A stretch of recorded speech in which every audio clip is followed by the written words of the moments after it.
सभी साथियों नमस्कार। चलिए आज की वीडियो में देख लेते हैं दिल्ली पुलिस में पूछे गए टोटल 50 जीएस के क्वेश्चन, जिसके आधार पर आप लोग पता चलेगा कि तैयारी किस दिशा में चल रही है। 50 क्वेश्चन देखने का मतलब यही है कि हम लोग देखेंगे 50 क्वेश्चन किस किस टॉपिक से आए से कहाँ से क्वेश्चन आए थे, जिसके आधार पर आपकी बात तैयारी हम लोग की ज़बरदस्त होनी चाहिए। चलिए पहला क्वेश्चन पूछा गया था, महाराजधिराज की उपाधि धारण करने वाला पहला गुप्त वंश का पहला शासक कौन था? चंद्रगुप्त प्रथम थे। चलिए इसको थोड़ा सा जूम कर लेते हैं, थोड़ा अच्छी तरह दिखाई देगा। दूसरा क्वेश्चन पूछा गया था, निम्नलिखित में से कौन सा राज्य भारत में जूट का सबसे बड़ा उत्पादक कौन सा है? पश्चिम बंगाल। पश्चिम बंगाल में सबसे ज़्यादा जूट का उत्पादक है। चलिए तीसरा नंबर पढ़ते हैं, सिंथेटिक हार्ड कोर्ट पर खेला जाता है, क्या खेला जाता है? ऑस्ट्रेलियाई ओपन। ऑस्ट्रेलियाई ओपन और फ्रेंच ओपन ये सब पढ़ के जाना है। करंट अफेयर का क्वेश्चन यहाँ से बनेगा।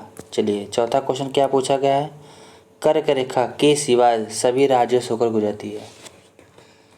गुजरात, मध्य प्रदेश, मिजोरम। मित्र पर गमछा झार, ट्रिक याद है ना, हरियाणा से नहीं गुजरती है।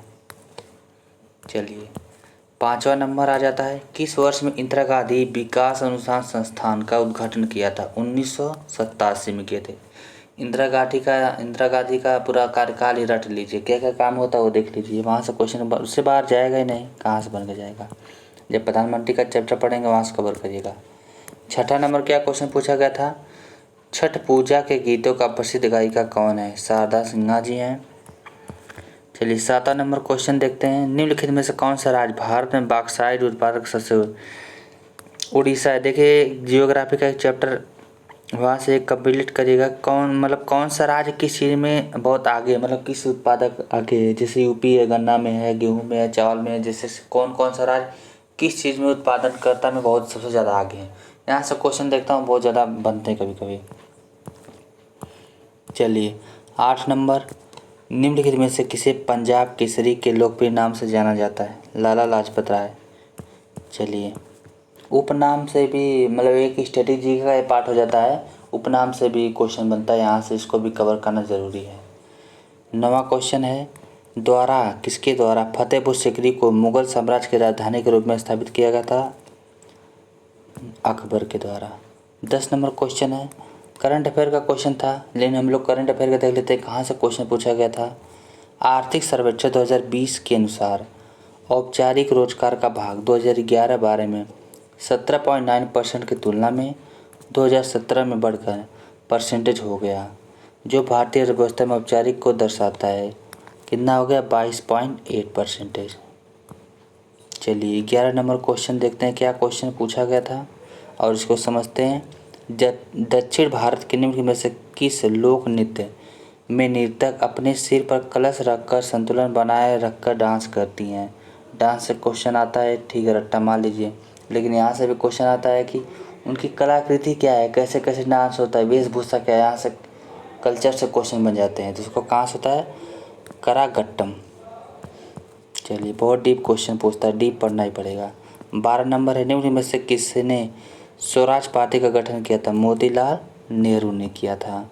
13 नंबर क्वेश्चन है, 2020 में शरीर क्रिया विज्ञान और औषधि का नोबेल पुरस्कार संयुक्त रूप से किसको दिया गया था? हार्वे जे आल्टर, माइकल ह्यूटन और चार्ल्स एम राइस को दिया गया था।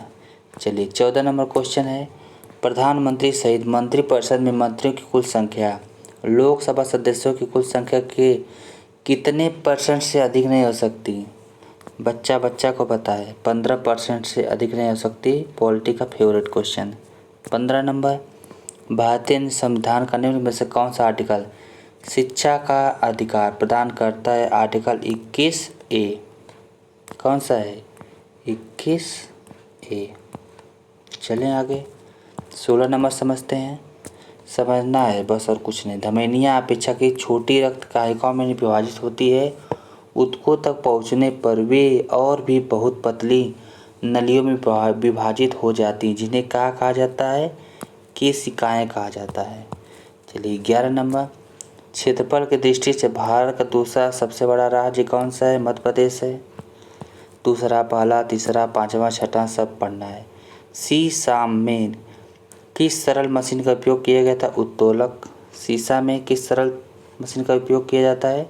उत्तोलक। 19 नंबर, साइमन कमीशन में भारत भेजा गया था कब? 1928 में। चलिए आगे पढ़ते हैं। नीति आयोग का गठन कब हुआ था? सभी को पता है, 2015 में। डेट भी याद करिए। 21 नंबर, सांची का महान स्तूप किसके द्वारा बनाया गया था? अशोक के द्वारा बनाया गया था। चलिए 22 नंबर क्वेश्चन क्या पूछा गया है? मुगल साम्राज्य ने शाहजहां ने कब से कब तक शासन किया था? 1428 से लेकर 1628 से लेकर 1658 ईस्वी तक। मैं पहले बता दे रहा हूँ आपको, आप लोग मुगल वंश, दिल्ली सल्तनत, शुरू के चैप्टर 2-3 हैं, जैसे बौद्ध धर्म, जैन धर्म, और ये हो गया, ये पहला टॉपिक का नाम है क्या, याद ही नहीं आ रहा है। चलिए उसको बताते हैं अभी। ये सब कुछ टॉपिक हैं बहुत इंपॉर्टेंट है हिस्ट्री के। आधुनिक भारत भी यहाँ से भी आप लोग पढ़िएगा। हाँ, वो सिंधु घाटी सभ्यता पहला चैप्टर पढ़ जाता है। सिंधु घाटी की सभ्यता, जैन धर्म, बौद्ध धर्म, ये इम्पोर्टेंट हो गया। इधर मुगल वंश पढ़ के जाना है, और यहाँ आगे पढ़ के जाना है। मुगल वंश हो गया, दिल्ली सल्तनत ये भी पढ़ के जाना है। ऐसे ऐसे कुछ चैप्टर हैं, इसको हम लोग तो कम से कम इतना तो याद ही होना चाहिए, यहाँ से क्वेश्चन बन ही जाते हैं। चलिए 23 नंबर देखते हैं।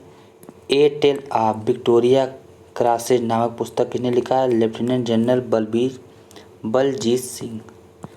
चलिए 24 नंबर, जोग जलप्रपात कहाँ पे स्थित है? किस राज्य में स्थित है? कर्नाटक में। 25 नंबर क्वेश्चन क्या पूछा गया था? निम्नलिखित में से कौन सा देशांतर भारत की मानक मध्याह्न रेखा है? 82°30 पूर्व। 26 नंबर, 2019 में साहित्य नोबेल का पुरस्कार जीता थे तो पीटर हंडके ने जीता था। आप लोग अब की बार का साहित्य नोबेल का पुरस्कार पढ़ के जाइएगा, करंट अफेयर का पार्ट। इतना तो उम्मीद तो हमको होगी कि आप लोग करंट अफेयर का टॉपिक तो पढ़ लिख लिए होंगे कि हमको करंट अफेयर कौन कौन सा टॉपिक पढ़ के जाना है। ऐसा नहीं कि अभी तक पता ही ना हो कौन सा पढ़ना है कौन सा नहीं पढ़ना है, इतना आप लोग जरूर कर लीजिएगा। 27 नंबर, नई दिल्ली में इंडिया गेट स्मारक को किस युद्ध में मारे गए भारतीय सैनिकों की याद में बनाया गया था?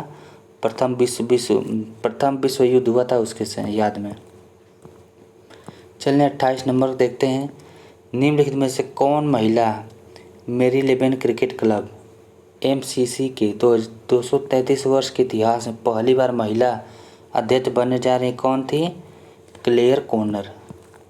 चलिए 29 नंबर, खो खो की प्रत्येक टीम में 12 खिलाड़ी होते हैं, लेकिन किसी मैच के दौरान प्रत्येक टीम के केवल 9 ही भाग लेते हैं। चलिए आगे देखते हैं 30 नंबर पे। अंतर्राष्ट्रीय मुद्रा कोष के विशेष आहरण अधिकार SDR का मूल्य मुद्राओं के जिस समूह द्वारा निर्धारित किया जाता है उससे कितनी मुद्राएं होती हैं? 5। 31 नंबर क्या क्वेश्चन पूछा गया? अलैंगिक प्रजनन का एक प्रकार है जिसमें जड़ों, तनों, पत्तियों और कलिकाओं से नए पौधे उत्पन्न होते हैं, वह कहलाता है वानस्पतिक प्रजनन। चलिए 32 नंबर, विख्यात शास्त्रीय गायक उदय भवालकर हिंदुस्तानी शास्त्रीय संगीत की किस विधा से संबंधित है? ध्रुपद से संबंधित है। स्ट्रेटेजी का पार्ट हो गया। निम्नलिखित में किस फिल्म ने 66वें राष्ट्रीय फिल्म पुरस्कार में सर्वश्रेष्ठ हिंदी फिल्म का पुरस्कार जीता है? अंधाधुन। 34 नंबर देखते हैं। भारत के संविधान का अनुच्छेद 19D किससे संबंधित है? समस्त भारतीय क्षेत्र में स्वतंत्रतापूर्वक आवागमन, आने जाने का अधिकार, मतलब कहीं भी यात्रा कर सकते हैं। 35 नंबर है, एक चीज़ यहाँ से नोटिस करिए आप लोग 34 नंबर से। देखिए 34 नंबर से आप लोगों को ये नोटिस करना है कि बस आपको रेट नहीं माना है, बस आर्टिकल 19 में क्या हो गया खत्म, नहीं। आर्टिकल नंबर 19 में ABCD जितना भी है उस सबको पढ़ना है। देखिए कहाँ से क्वेश्चन बन रहा है, इसलिए करें थोड़ा डीप पढ़िए। चलिए 35 नंबर, निम्नलिखित में से कौन सा मोती का प्राथमिक संघटक है? कैल्शियम कार्बोनेट है। 36 नंबर क्या है? विश्व आर्थिक मंच के आंकड़ों के अनुसार पिछले 3 दशकों में भारत में उत्पादन क्षेत्र में प्रति वर्ष औसतन कितना वृद्धि हुई है? 7%। चलिए 37 नंबर क्वेश्चन है, युक्त मिश्र धातु को संलयन कहा जाता है? पारा युक्त मिश्र धातु को। 38 नंबर क्वेश्चन पूछा गया था, महाराष्ट्र में अजंता गुफाओं की चित्रकारी और मूर्तियाँ निम्नलिखित में से किस धर्म से संबंधित है? बौद्ध धर्म से संबंधित है। पहले क्या पूछा जाता था, अजंता की गुफाएं कहाँ पे हैं, महाराष्ट्र में है। अब ये भी बता दिया अजंता की गुफाएं महाराष्ट्र में है और उनकी मूर्तियाँ किस धर्म से संबंधित है। अब धर्म से पूछ दिया क्वेश्चन, डीप हो गया, पहले बस इतना ही पूछता था। चलिए 39 नंबर है, पहली बार नई दिल्ली में एशियाई खेलों का आयोजन किस वर्ष में किया गया था, 1951 में किया गया था। चलिए 40 नंबर क्या है, सितंबर 2020 करंट अफेयर का क्वेश्चन है, किस राज्य ने गैर संचारी रोगों को नियंत्रित करने में अपने उत्कृष्ट प्रदर्शन के लिए संयुक्त राष्ट्र इंटर एजेंसी टास्क फोर्स पुरस्कार जीता था, केरल ने जीता था। चलिए 41 नंबर क्वेश्चन क्या है, विदेशी मुद्रा आरक्षित भंडारों के प्रबंधन पर लागू कानूनी प्रावधान भारतीय रिजर्व बैंक अधिनियम 1934 में निर्धारित किए गए हैं। 42 नंबर करंट अफेयर का क्वेश्चन है, नेशनल स्टॉक एक्सचेंज का अध्यक्ष कौन बने हैं, गिरीश चंद्र चतुर्वेदी। 43 क्वेश्चन है, प्राण घातक बीमारी इबोला उत्पन्न करने वाला घटक कौन सा है, विषाणु। जीवाणु से होने वाले लोग, विषाणु से होने वाले कवक फफूंदी सब क्या है, डिसीज वगैरह बायोलॉजी का तो फेवरेट चैप्टर, वहाँ से आप लोग तो पढ़ के जाना ही है। चलिए वहाँ से आप लोग कवर करके जाइएगा। याओ सांग त्यौहार कितना बार पूछेगा, मणिपुर का है। 45 नंबर कौन सा कथन सद है, लोकसभा अध्यक्ष संसद के दोनों सदनों की संयुक्त बैठक की अध्यक्षता करता है। चलिए ठीक है, बाकी गलत। 46 नंबर है, भारतीय संविधान की प्रस्तावना में डैश द्वारा समाजवादी शब्द जोड़ा गया था, संविधान संशोधन 42 1976 में। 47 नंबर है, कोई केंद्रीय मंत्री संसद के किसी सदन का निरंतर 6 महीने अवधि तक सदस्य न बनने पर मंत्री पद गंवा देगा। मतलब अगर वह 6 महीने के अंदर सदस्य किसी सदन का नहीं बना तो वह मंत्री पद से हट जाएगा अपने आप। 48 है, खिलाफत आंदोलन का नेतृत्व किसने किया था, मोहम्मद अली और शौकत अली। चलिए 49 क्वेश्चन आज का है, पाउंड स्टर्लिंग से भारतीय रुपये का संबंध किस वर्ष समाप्त किया गया, 1975 में। आज का लास्ट क्वेश्चन देख लेते हैं क्या पूछा गया है, विश्व बैंक की ईज ऑफ डूइंग बिजनेस 2020 में रिपोर्ट में भारत की रैंक कितनी थी, 63वीं रैंक थी। आप लोगों को पता है रैंक से क्वेश्चन आएंगे, तो अब की बार करंट अफेयर का पार्ट है, वहाँ से आप लोग कवर करिएगा। करंट अफेयर में कौन कौन से टॉपिक इंपॉर्टेंट है उसको लिखना है, हिस्ट्री का कौन है, जियोग्राफी का कौन सा इंपॉर्टेंट टॉपिक है। 50 क्वेश्चन आप लोग अगर जो भी इस वीडियो को देख रहे हैं, 50 क्वेश्चन जो भी आप लोग देख रहे हैं कर रहे हैं, इससे कम से कम ये तो लिख लीजिए ना कि कहाँ से क्वेश्चन बन रहे हैं, उस टॉपिक को आप लोगों का पूरा हो गया कि नहीं हो गया है। पूरा हो गया तो अच्छी बात है, नहीं तो अब फिर अगला प्रैक्टिस सेट प्रीवियस ईयर देखने का मतलब यही तो होता है, उसको क्वेश्चन रट्टा थोड़ी मारा जाता है। हम लोग समझते हैं कहाँ से क्वेश्चन पूछा जा रहा है, मैथ का कैसा है, रीजनिंग का क्या है, उसी के हिसाब से तैयारी करना है बस। इसी तरह आप लोग तैयारी करिए। चलिए आगे वाली वीडियो में आप लोगों और थोड़ा जो भी प्रैक्टिस सेट, मतलब प्रैक्टिस सेट इसको तो नहीं बोलेंगे, तो क्वेश्चन रियल क्वेश्चन है तो क्वेश्चन आया गया है, तो जितना भी बचा होगा सेट आप लोगों को कवर करा देंगे। ठीक है, तब आप लोगों का बहुत बहुत धन्यवाद।